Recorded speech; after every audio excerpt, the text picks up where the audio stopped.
might even become Tropical Storm Katrina. With that, let's bring in our hurricane expert, Dr. Steve Lyons, to give us the very latest. Steve? Well, it remains a relatively disorganized system, but it's a lot more organized than it was last night. And the circulation, very small. It's that little dot right there, sitting very close to Rum Key. I'll show you that in close-up in just a second. Winds 35 miles per hour. Expected to become a tropical storm within about 12 hours. That would make it 40 miles per hour or higher. It's moving northwest at 8, and that general track we expect to continue over the next couple of days as it heads towards South Florida. Here's a close-up view of it. The overall circulation center, very close to Rum Key. That little dot on the center is not an eye. That's Rum Key there. Long Island is just off to the north and west of it.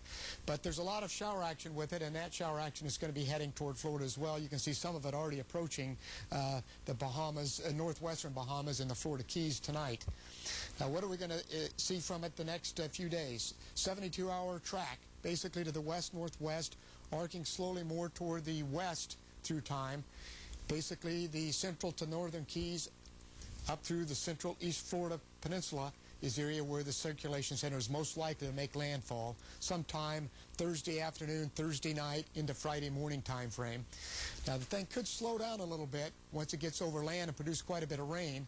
And if that happens, then it becomes a little tricky whether or not it goes a little bit northwest or continues more on the west track. Currently, we're thinking a more west track, but once it gets a more defined center, we'll give you that extended track as well. Right now, we're concerned most with South Florida.